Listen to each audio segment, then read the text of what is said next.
Class first സർജറിയാണ് കിട്ടിയത്.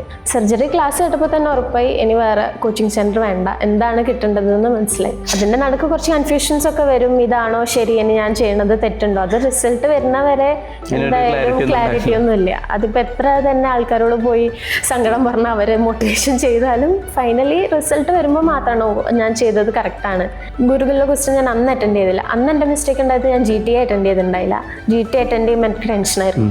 ഞാനൊന്നും പഠിച്ചിട്ടില്ല, പിന്നെ GT എന്തിനാ അറ്റൻഡ് ചെയ്യുന്നതായി. പിന്നെ ഈ കോൺസെപ്റ്റ്സ് ഉണ്ടായി കഴിഞ്ഞാൽ അത് കുറെ കാലം പോവുകയും ചെയ്യും. നമ്മൾ തലയിൽ എപ്പോഴും അത് ഉണ്ടാവും. രണ്ടാമത് ഒന്ന് റിവൈസ് ചെയ്യുമ്പോൾ ഇതൊന്നും എനിക്കറിയില്ല എന്നുള്ളൊരു ഫീൽ വരില്ല. പക്ഷെ ബാക്കി അല്ലാതെ വേറൊരു കോച്ചിങ് സെന്ററിലേക്ക് പോകണ്ട എന്ന് എനിക്കറിയാം. കുറേ ഫ്രണ്ട്സ് ഒക്കെ ഉണ്ട്, മെൻറ്റേഴ്സ് ഉണ്ട്, അവരൊക്കെ പറഞ്ഞു ട്രൈ ചെയ്യാം വേറെ സെന്റർ, അവിടെ ഇത്ര റിസൾട്ട് ഉണ്ട്, ഇവിടെ ഇത്ര റിസൾട്ട് ഉണ്ട്. പക്ഷെ എനിക്ക് വേണ്ടത് ബാട്ടിയിൽ നിന്ന് കിട്ടിയിട്ടുണ്ടായിരുന്നു. മോട്ടിവേഷൻ കുറച്ച് നേരത്തേക്ക് ഉണ്ടാവും. ഇത് നമ്മൾ ഒരു ഇമോഷൻസും ഇല്ലാതെ ചെയ്യാം, വേറെ ഒന്നും ആലോചിക്കണ്ട, ഫുൾ ടൈം ഇത് തന്നെ വെച്ച് ചെയ്യാം. ഹായ് ഓൾ, ഡോക്ടർ ആഷിഖാണ് ഫ്രം ബാട്ടി കാലിക്കറ്റ്. ഇന്ന് നമ്മുടെ കൂടെ ഉള്ളത് ഡോക്ടർ നിവേദിതയാണ്. ഓൾ ഇന്ത്യ റാങ്ക് 333, ഒരു ഫാൻസി നമ്പറൊക്കെ മേടിച്ച് NEET MDS 2026 ക്രാക്ക് ചെയ്ത് ഒരു ഗവൺമെൻറ് MDS സീറ്റ്സ് വെയിറ്റ് ചെയ്തിരിക്കുന്ന ഒരു പേഴ്സണാണ്. So welcome doctor Nivedita. നമ്മൾ ഇന്ന് ഡിസ്കസ് ചെയ്യാൻ വേണ്ടി പോകുന്നത് നിവേദിതയുടെ ആ ഒരു 2026 പ്രിപ്പറേഷൻ്റെ ജേർണി എങ്ങനെ ഉണ്ടായിരുന്നു എന്നുള്ളതാണ്. കമ്മിങ് ടു നിവേദിത, എവിടെ നിന്നാണ് BDS പഠിച്ചത്, എങ്ങനെയാണ് BDSൽ എത്തിയത്, എന്തൊക്കെയാണ് ഒരു UG മുതലുള്ള കാര്യങ്ങൾ? ഞാൻ MES ഡെന്റൽ കോളേജിലാണ് UG ചെയ്തത്. ഫസ്റ്റ് ഇയർ കുറച്ച് ബുദ്ധിമുട്ടുണ്ടായിരുന്നു. സഡൻലി മെഡിക്കൽ ഫീൽഡിലേക്ക് വന്നത്. യൂഷ്വലി ഉണ്ടാകുന്ന പോലെ MBBS ആഗ്രഹിച്ചു, BDSൽ എത്തുന്നു. അങ്ങനെയല്ല, മെഡിക്കലേ വേണ്ടെന്ന് ആഗ്രഹിച്ച ഒരാളായിരുന്നു. പക്ഷെ ഈ ഫീൽഡിലെത്തി. താല്പര്യം ഇല്ലാത്തതുകൊണ്ട് NEET പ്രിപ്പയർ ചെയ്യാത്തതൊക്കെ ഒക്കെ ചെയ്തുകൊണ്ട് അവസാനം BDS കിട്ടി. ഫസ്റ്റ് ഇയർ ആകെ കൂടെ ഇഷ്ടപ്പെട്ടത് അനാട്ടമി. ബാക്കിയൊക്കെ ഫുള്ള് ബ്ലറായിരുന്നു. പ്ലാസ്റ്റർ ഓഫ് പാരീസ് ക്യൂബ് ഉണ്ടാക്കി അങ്ങനെ. അപ്പോൾ ഫസ്റ്റ് ഇയർ അനാട്ടമി ഇഷ്ടമുള്ളത് കൊണ്ട് ഫൈനൽ ഇയർ ആയപ്പോൾ OMFS എടുക്കണം എന്ന ആഗ്രഹത്തോടെ PG ഡിസൈഡ് ചെയ്തു. തേർഡ് ഇയറുടെ റിസൾട്ട് വന്നപ്പോൾ ആണ് ഒരു ലിങ്ക് വരുന്നത്. ബാട്ടിയുടെ കാലിക്കറ്റ് വാട്ട് ആഫ്റ്റർ BDS എന്നുള്ളൊരു ലിങ്ക് വന്നു. അന്ന് ഫോർത്ത് ഇയർ ഫസ്റ്റ് പാർട്ടിൽ ജോയിൻ ചെയ്തു. ഞാൻ ഫുൾ കേട്ടില്ല. ഞാൻ സൂമിൻ്റെ ലിങ്കിൽ നമ്പർ സേവ് ചെയ്തിട്ട് ഞാൻ സൂമിൽ നിന്ന് ഇറങ്ങിപ്പോയി. പിന്നെ ഇന്റേൺഷിപ്പ് സ്റ്റാർട്ട് ചെയ്യാനുള്ള ഫസ്റ്റ് ഫ്യൂ ഡേയ്സ് ആലോചിച്ചിട്ട് ഞാൻ ഈ നമ്പറിലേക്ക് കോൾ ചെയ്തു, എൻറോൾ ചെയ്ത സമയത്ത് നോർമൽ ഫീസ് സ്ട്രക്ചറൊക്കെ പറഞ്ഞു. പിന്നെയാണ് ഞാൻ അറിയുന്നത് സ്കോളർഷിപ്പ് ഉണ്ടെന്ന്. എൻ്റെ ഒരു ഫ്രണ്ട് ആ ടൈമിൽ ഇവിടെ എന്തോ ജോയിൻ ചെയ്തിട്ടുണ്ടായി, അവൻ ത്രൂവാണ് അറിയുന്നത് സ്കോളർഷിപ്പ് ഉണ്ടപ്പോൾ ഞാൻ ഡിസൈഡ് ചെയ്തു, ജോയിൻ ചെയ്തു. ക്ലാസ് ഫസ്റ്റ് സർജറിയാണ് കിട്ടിയത്.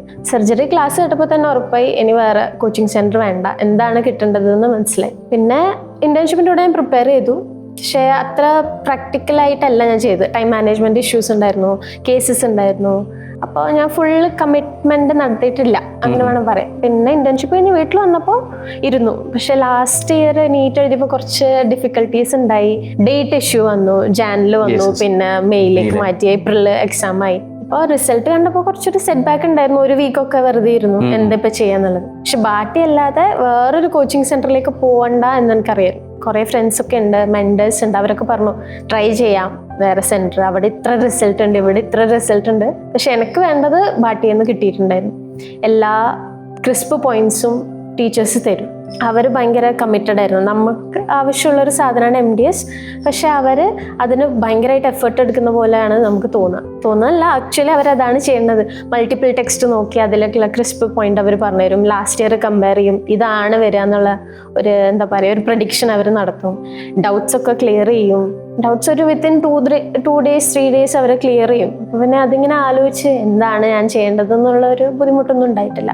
പ്രിപ്പറേഷന്റെ സമയത്ത് ഭയങ്കര കൺഫ്യൂഷൻസ് ഒക്കെ പ്രിപ്പറേഷൻസിൽ വരുന്നതിന് മുമ്പ് അറിയേണ്ട ഒരു കാര്യം, ഈ പ്രൈവറ്റ് കോളേജിൽ പഠിക്കുന്ന പിള്ളേർക്കുള്ള ഒരു മിത്താണ് എനിക്കൊരു MDSലോട്ട് എത്താൻ വേണ്ടി പറ്റുമോ, ഗവൺമെന്റ് കോളേജിലുള്ള ആൾക്കാരൊക്കെ അല്ലേ അതൊക്കെ സാധ്യമാവുക, അല്ലെങ്കിൽ ടോപ്പ് റാങ്കിലൊക്കെ അങ്ങനത്തെ ആൾക്കാർക്ക് എത്തുന്നു. അങ്ങനത്തെ കമന്റ്സിനോട് എന്താണ് പറയുന്നത്? സ്റ്റാർട്ടിങ് എനിക്കും ഉണ്ടായി അത്. എല്ലാവരെയും പോലെ ആദ്യത്തെ റിസൾട്ട് എടുത്ത് നോക്കുക, കുറേ ഡെന്റൽ കോളേജ് ഗവൺമെന്റ് കോളേജിലെ ആൾക്കാർക്ക് അന്ന് റാങ്ക് വന്നതെന്ന് കാണാം. അപ്പോൾ ഒരു നെഗറ്റിവിറ്റി ഉണ്ടായി, എനിക്ക് പറ്റില്ലായിരിക്കും, ചിലപ്പോൾ അവർക്ക് കുറച്ചുകൂടി എക്സ്പോഷർ ഉണ്ട്. പക്ഷെ അങ്ങനെയൊന്നല്ല.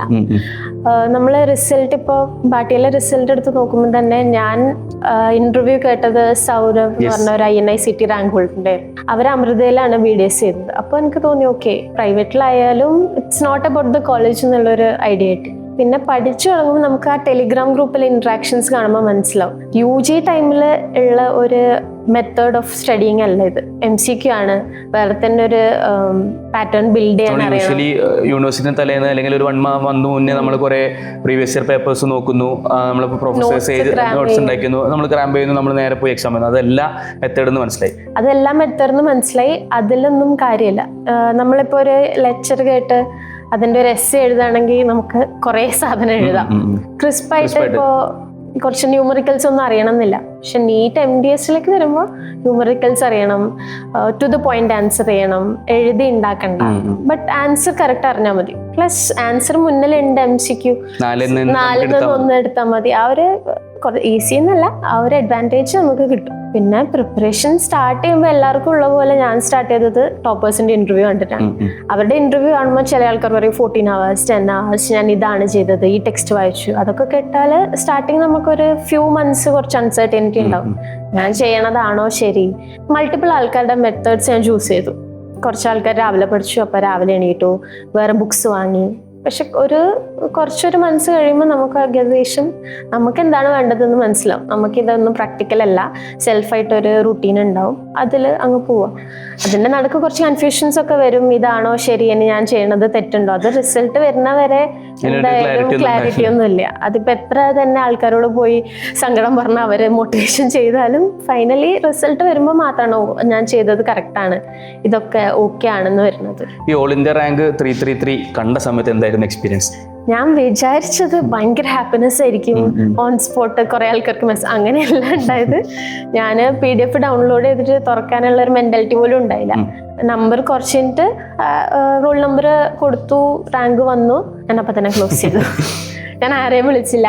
മെസ്സേജ് ഒക്കെ വരാൻ തുടങ്ങി, ബിക്കോസ് റിസൾട്ട് ഔട്ടായ ഫ്രണ്ട്സും ആൾക്കാരൊക്കെ വിളിക്കും.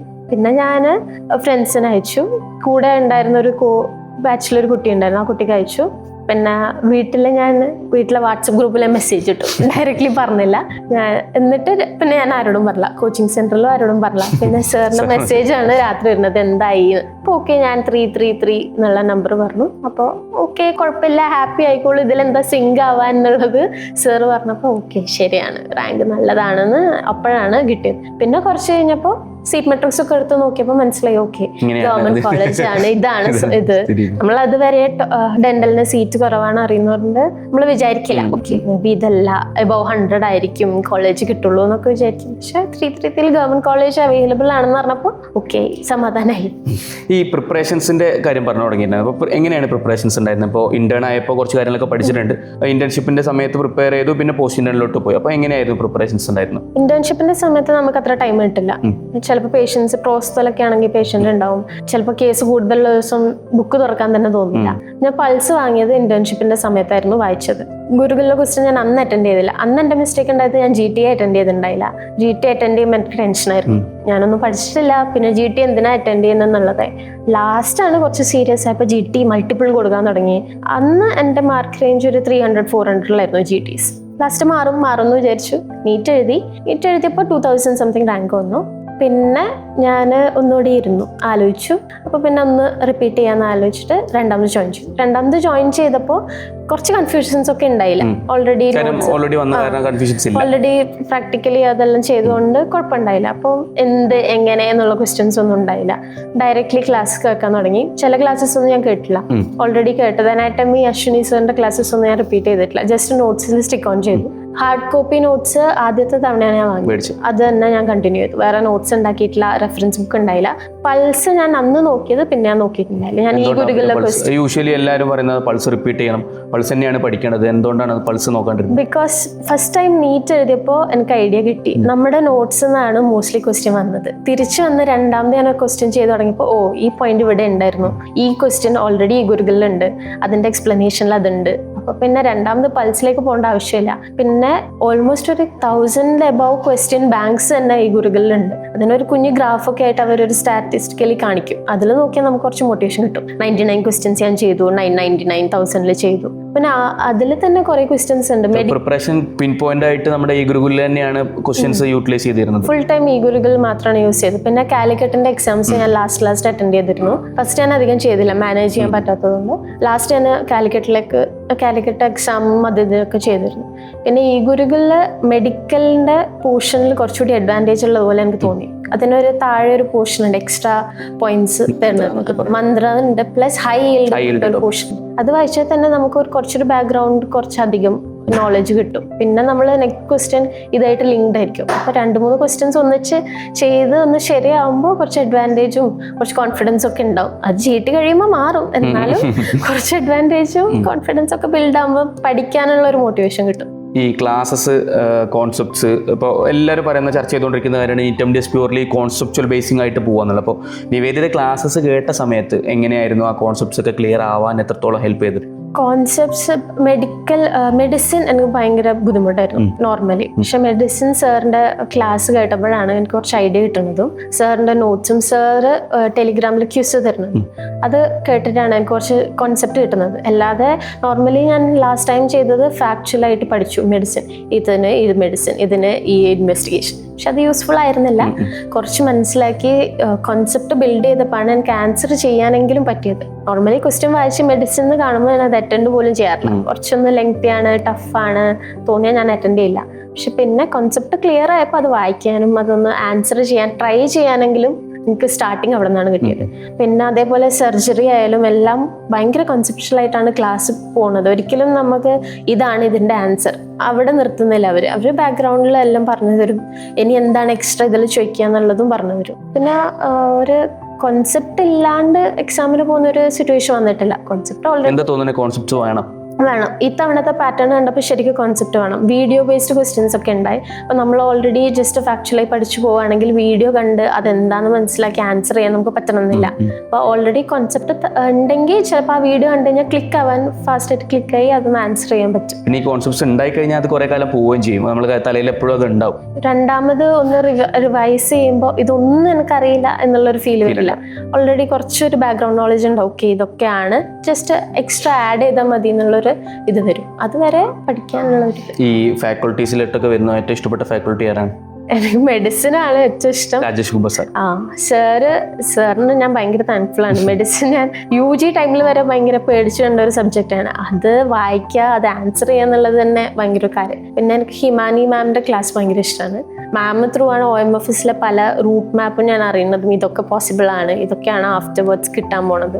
പിന്നെ അവര് ജസ്റ്റ് എല്ലാ ടീച്ചേഴ്സും ജസ്റ്റ് ക്ലാസ് എടുക്കല്ല, അവരുടെ എക്സ്പ്ലനേഷൻ അതൊക്കെ അവർ തരും. അപ്പൊ പിന്നെ ഡെന്റിസ്ട്രി ആസ് എ ഹോൾ നമുക്ക് ഇഷ്ടപ്പെടാൻ മാത്രമുള്ള എക്സ്പീരിയൻസ് അവർ ഷെയർ ചെയ്യും. എന്താ പറയാ, ഇപ്പോൾ നോർമലി ഡെന്റിസ്ട്രിയിൽ സാച്ചുറേഷൻ പോയിന്റ് ആണെന്നൊക്കെ പറയുന്നതൊന്നും പിന്നെ നമുക്ക് തോന്നില്ല.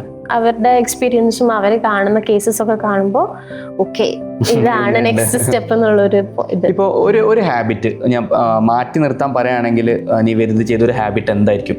ഇത് മാറ്റിയിരുന്നെങ്കിൽ എനിക്ക് കുറച്ചും കൂടിയൊക്കെ, അല്ലെങ്കിൽ ഇപ്പോൾ അത് ഫസ്റ്റ് ചാൻസിൽ തന്നെ ആവാം, ഫസ്റ്റ് ചാൻസിൽ എഴുതിയ സമയത്ത് ഈ ഒരു ഹാബിറ്റ് ഞാൻ മാറ്റിയിരുന്നെങ്കിൽ ബെറ്റർ ആവുമെന്ന് തോന്നിയൊരു ഹാബിറ്റ് എന്തായിരിക്കും? ഒന്ന് GT അറ്റൻഡ് ചെയ്യാത്തത്, രണ്ടാമത് ഗിൽട്ട് സൈക്കിൾ. നമ്മൾ ഒരു ടാർഗറ്റ് സെറ്റ് ചെയ്യും. ആ ടാർഗറ്റ് ചിലപ്പോൾ കംപ്ലീറ്റ് ചെയ്യാൻ പറ്റണമെന്നില്ല. പക്ഷെ അതിന്റെ ഗിൽട്ട് ആയിരിക്കും നെക്സ്റ്റ് ഡേ ഫുൾ ഉണ്ടാവുക. അയ്യോ, ഞാനത് കംപ്ലീറ്റ് ചെയ്തില്ല, അപ്പൊ പിന്നെ ഇന്നത്തെ ദിവസവും പോയി. ചിലപ്പോൾ ആ ദിവസം ബുക്ക് തന്നെ തുറക്കില്ല. ഒരു ഗിൽട്ട് സൈക്കിൾ ഉണ്ടാവും. അത് വേണ്ട. പ്ലസ് ഒരു ഡേ തന്നെ ചിലപ്പോൾ മോർണിംഗ് നമ്മൾ വിചാരിച്ച സാധനം കംപ്ലീറ്റ് ആയില്ലെങ്കിൽ ഒരു ഫ്ലോ ബ്രേക്ക് ചെയ്യുന്ന ഒരു സംഭവം. ചിലപ്പോൾ ഇന്ന് തന്നെ രാവിലെ ഞാൻ ഓൾറെഡി ഇത്ര ക്വസ്റ്റ്യൻ ചെയ്യണമെന്ന് വെച്ചാൽ പറ്റിയില്ല, ലേറ്റ് ആയി പോയി അറിയാതെ എണീക്കണം. പിന്നെ ഫുള്ള് പാനിക്കായി അന്നത്തെ ദിവസം ഫുള്ള് പോവാ, അങ്ങനത്തെ സിറ്റുവേഷൻ ഉണ്ടായിരുന്നു. അത് ഒഴിവാക്കിയാൽ നല്ലതായിരുന്നു. GTs എഴുതണം, എങ്ങനെ പോയാലും GT എഴുതണം. ആദ്യമൊക്കെ വളരെ മോശം മാർഗ്ഗമായിരിക്കും. ആദ്യം പ്രിപ്പയർ ചെയ്യുന്ന പിള്ളേർക്ക് ഉണ്ടാവുന്ന ഒരു കാര്യമാണ്, ഞാൻ കംപ്ലീറ്റ് ചെയ്തിട്ടില്ലല്ലോ, പിന്നെ എന്തിനാണ് ഞാൻ GT എഴുതുന്നുള്ളത്. ആ കമന്റ്സിന് എന്താ പറയുക? അങ്ങനെ കംപ്ലീറ്റ് ചെയ്യുന്ന ഒരു സിറ്റുവേഷൻ ഇല്ല. എക്സാം കഴിഞ്ഞാലും നമ്മൾ അപ്പോഴും റിസൾട്ട് വന്നാലും ഞാൻ ഇരുന്ന് ആലോചിച്ചിട്ടുണ്ടോ, ഞാൻ ഈ സബ്ജക്റ്റിന് ഈ പോർഷൻ ഒന്നും വായിച്ചിട്ട് പോകുന്നില്ല, പക്ഷെ ഓക്കെ കിട്ടി, അറിയണതാണ് വന്നത് എന്നുള്ളത്. GTs അറ്റൻഡ് ചെയ്തത് ഫസ്റ്റ് ഫ്യൂ GT ഇത് മാർക്ക് അനലൈസ് ചെയ്യാനല്ല, നമ്മൾ ഇരിക്കുക 3 hours ഇരിക്കുക, 3 hours ക്വസ്റ്റ്യൻ കാണാം. ആദ്യത്തെ GT ഒക്കെ എനിക്ക് ഫുൾ ടൈം ഒന്നിച്ചിരുന്ന് അറ്റൻഡ് ചെയ്യാൻ പറ്റിയിട്ടുണ്ടായില്ല. ഞാൻ നടുക്ക് വെച്ച് ഡിസ്ട്രാക്റ്റഡ് ആവും. താഴേന്ന് മുകളിലേക്കും മുകളിൽ നിന്ന് താഴേക്കൊക്കെ പോയാലോ എന്നൊക്കെ വിചാരിക്കും. പിന്നെയാണ് നമ്മൾ ഇരിക്കുക, ഡിസാർട്ടൻ്റ് ആയി പോകാണ്ടിരിക്കുക. പകുതിക്ക് വെച്ചെത്തുമ്പോൾ ഓക്കെ ഇതൊന്നും അറിയില്ല എന്നുള്ളത് വെച്ചിട്ട് പിന്നെ ഓഫാക്കി പോവുക, അതൊക്കെ ചെയ്തിട്ടുണ്ടായി ഫസ്റ്റ് ടൈം. ലാസ്റ്റ് ആയപ്പോൾ പിന്നെ കുഴപ്പമുണ്ടായില്ല. പിന്നെ ലാസ്റ്റ് സ്റ്റേജിലെത്തുമ്പോൾ GTൻ്റെ മാർക്ക് പറയുമ്പോൾ ഭയങ്കര ഒരു ബാക്ക്വേർഡ് ഫീലിംഗ് ആയിരിക്കും. പക്ഷെ അതിൽ ഒന്നും കാര്യമില്ല. GTSൽ വരുന്ന പോലെയല്ല റിയൽ എക്സാമിലെ സെനാരിയോസും ക്വസ്റ്റ്യൻസും ഉണ്ടാവുക. എന്താ പറയുക, ഒരു മോക്കപ്പ് എന്നുള്ള രീതിയിൽ മാത്രം എടുത്താൽ മതി. അത്ര സീരിയസ് അല്ല, എന്നാലും വെറുതെ ആക്കി എടുക്കാൻ പാടില്ല. ഈ റിവിഷൻ ടൈമൊക്കെ എന്തായാലും ചെയ്തു പോയ ഒരാളാണ്. അപ്പോൾ ഈ റിവിഷൻ എങ്ങനെയായിരുന്നു പ്ലാൻ ചെയ്തിട്ടുണ്ടായിരുന്നു? Also number of questions compare to beginning last ഒക്കെ എത്തിയപ്പോൾ എങ്ങനെയായിരുന്നു? സ്റ്റാർട്ടിങ്ങിൽ MCQനെക്കാട്ടും കൂടുതൽ ഞാൻ നോട്ട്സ് റീഡ് ചെയ്യുന്നൊരു ഇതായിരുന്നു ഫസ്റ്റ് ഉണ്ടായത്. അപ്പോൾ ഞാൻ MCQ നോട്ട്സ് വായിച്ച് പക്കയാക്കിയിട്ട് MCQ എന്നൊക്കെ വിചാരിച്ചിരുന്നു. ഈ ടൈം ഞാൻ അങ്ങനെ ചെയ്തിട്ടുണ്ടായില്ല. നോട്ട്സ് വായിച്ചു, പക്ഷെ MCQs കുറേ ചെയ്തു. ലാസ്റ്റ് ചില നല്ല ദിവസമാണ്, കുറേ ക്വസ്റ്റ്യൻസ് ചെയ്യാം. ഇപ്പോൾ ഓറൽ പാത്തൊക്കെ ആണെങ്കിൽ വേഗം നോട്ട് തീരും. അങ്ങനത്തെ ഡേയ്സ് ആണെങ്കിൽ ഒരു 1000+ ക്വസ്റ്റ്യൻസ് ചില ദിവസം എന്നല്ല ചെയ്തിട്ടുണ്ട്. പിന്നെ ഒരു 600-500 നോർമലി പോവും ലാസ്റ്റ്. അത് വേണ്ടാന്ന് വെച്ചാലും അത്ര പോവും. ബിക്കോസ് കുറേ ക്വസ്റ്റ്യൻസ് ഒക്കെ നമ്മൾ ഓൾറെഡി കണ്ട് പരിചയമായിട്ടുണ്ടാവും. എക്സ്പ്ലനേഷൻ വായിക്കേണ്ടി വരില്ല. പകുതി ക്വസ്റ്റ്യൻ എത്തുമ്പോൾ തന്നെ നമ്മൾ ആൻസർ ഇതാണെന്ന് മനസ്സിലാവും. അങ്ങനത്തെ ക്വസ്റ്റ്യൻ ഒക്കെ വേഗം ചെയ്യുമ്പോൾ നമ്പർ എന്തായാലും ഇൻക്രീസ് ചെയ്യും. ഒരു പീക്ക് ടൈം പ്രിപ്പറേഷനിൽ എത്ര ക്വസ്റ്റ്യൻ ഒക്കെ ചെയ്തിട്ടുണ്ട്? 800-700 ഒക്കെ ചെയ്തിട്ടുണ്ടാവും. ഫൈനലി ലാസ്റ്റ് ഡേയ്സ് ക്വസ്റ്റ്യൻ ചെയ്യുമ്പോൾ നമുക്കൊരു ഇത് വരും, ഇതൊന്നും അറിയില്ല, ഇതന്ന് ഞാൻ വായിച്ചിട്ടും ആണല്ലോ മറന്നുപോയത്, അതൊന്നും മൈൻഡ് ആക്കാതെ പോവാന്നുള്ളതാണ്. ഇപ്പോൾ കുറേ ബ്രേക്ക് ഡൗണിൻ്റെ കാര്യങ്ങൾ പറഞ്ഞു. അതായത് ഡിമോട്ടിവേഷൻ, ഓഫ് കോഴ്സ് നമ്മൾ ഒരു കോമ്പറ്റേറ്റീവ് എക്സാമിന് പ്രിപ്പയർ ചെയ്യുമ്പോൾ നമ്മൾ ഡിമോട്ടിവേഷൻഡ് ആവും, അല്ലെങ്കിൽ ഡിമോട്ടിവേറ്റഡ് ആവും. എങ്ങനെയാണ് അതിനെ ഡീമോട്ടിവേറ്റ് ആയത് ഓവർകം ചെയ്യാൻ നമ്മൾ പുറത്തുനിന്ന് കുറേ ഹെൽപ്പ് വാങ്ങും. ഫസ്റ്റ് ഓഫ് ഓൾ ഇത് കുറച്ചൊരു എക്സ്റ്റെൻഡ് വരെ ഹെൽപ്ഫുൾ ആയിരിക്കും.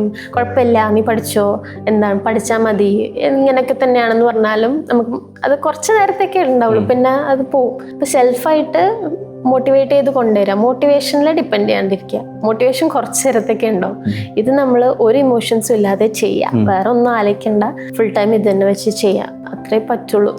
വേറെ ഇപ്പം നമ്മൾ കുറേ ഇമോഷൻസ് ഇട്ട് ഇന്ന് ഇതായില്ല, നാളെ ഇതായില്ല, റിസൾട്ട് എന്താവും എന്നൊക്കെ ആലോചിച്ചാൽ അന്നത്തെ ദിവസം അധികം പ്രിപ്പറേഷൻ നടക്കില്ല. ഫുൾ ടൈം അത് ആലോചിക്കാനേ ടൈം ഉണ്ടാവുള്ളൂ. അധികം ഫ്യൂച്ചറിനെ പറ്റി ആലോചിക്കാതെ പ്രസന്റിൽ ചെയ്തുകൊണ്ടിരിക്കുമ്പോൾ കുഴപ്പമില്ല. ഡീമോട്ടിവേറ്റഡ് ആകുമ്പോൾ എന്തെങ്കിലും സ്പെഷ്യൽ മെഷേഴ്സ് ഒക്കെ എടുത്തിട്ടുണ്ടായിരുന്നു? സ്പെഷ്യൽ മെഷേഴ്സ് എടുത്തത് ഞാൻ ഡീമോട്ടിവേറ്റഡ് ആവുമ്പോൾ ലാസ്റ്റ് ഇയർ ഒരു സ്റ്റുഡന്റ് പറഞ്ഞ ഡാൻസ് കളിക്കുമായിരുന്നു, ഒറ്റയ്ക്കിരുന്ന് പാട്ട് പാടുന്നു. അപ്പൊ അങ്ങനെ ഞാൻ ക്ലീനിങ് ആയിരുന്നു. ഇടയ്ക്ക് നിയാസാർ മറ്റേ സൂമിൽ പറയാറുണ്ട്, നിങ്ങൾക്ക് നല്ല ബുദ്ധിമുട്ടാണെങ്കിൽ നിങ്ങൾ വീടൊക്കെ ക്ലീൻ ചെയ്യുക, റൂം ക്ലീൻ ചെയ്യുക, ഫുള്ള് എല്ലാ ബുക്കൊന്നുകൂടി പെറുക്കി വെക്കുക, പിന്നെ പൊടി തട്ട, ഇതൊക്കെയാണ് ഞാൻ ചെയ്യുന്നത്. കുറച്ച് സമയം പോവും. ഒരു അപ്പത്തേക്ക് കാമാവും. നമ്മൾ ഒരു സാധനം ആലോചിച്ചുകൊണ്ടിരിക്കാതെ ചുറ്റും ഇങ്ങനെ നടന്നു വരുമ്പോഴത്തേക്ക് കാമാവും. പിന്നെ എനിക്കൊരു അനിയത്തി ഉണ്ട്, അപ്പൊ പിന്നെ കുഴപ്പമില്ല. വീട്ടില് ഒന്ന് താഴേക്ക് ഇറങ്ങി വന്നു കഴിഞ്ഞാൽ കാണാനും സംസാരിക്കാനൊക്കെ, വീട്ടിൽ സംസാരിച്ചൊന്ന് ഇതാവുമ്പോൾ കുറച്ചൊരു ഇത് കാമാവും. ഇന്റർവ്യൂ ഒരുപാട് ആസ്പിറൻസ് കാണുന്നുണ്ടാവും, എസ്പെഷ്യലി കോളേജിലുള്ള അല്ലെങ്കിൽ പ്രൈവറ്റ് കോളേജിലുള്ള ആസ്പിറൻസ് കാണുന്നുണ്ടാവും. എന്താണ് ഈ ഒരു ആ ഒരു വിഭാഗത്തെ ആൾക്കാരോട് പറയാനുള്ളത്? നിങ്ങൾ MDS ഡിസൈഡ് ചെയ്യുകയാണെങ്കിൽ അത് സെൽഫായിട്ട് ചെയ്യാം. ഇനി ഒരു ഓപ്ഷൻ ഇല്ല, ഇതാണ് നെക്സ്റ്റ് എന്നുള്ള രീതിയിൽ MDS എടുക്കുമ്പോൾ അതാണ് എനിക്ക് വേണ്ടത്, ഇതിലെന്തൊക്കെ ഓപ്ഷൻ ഉണ്ടെന്ന് വെച്ചിട്ട് എടുക്കാം. പ്രൈവറ്റ് കോളേജ് ആണെന്ന് വെച്ചിട്ട് ഡിസഡ്വാൻറ്റേജ് ഒന്നുമില്ല. പ്രൈവറ്റ് കോളേജിൽ നല്ല ലെക്ചേഴ്സ് ഉണ്ട്, അവർ ഹെൽപ്പ് ചെയ്യും.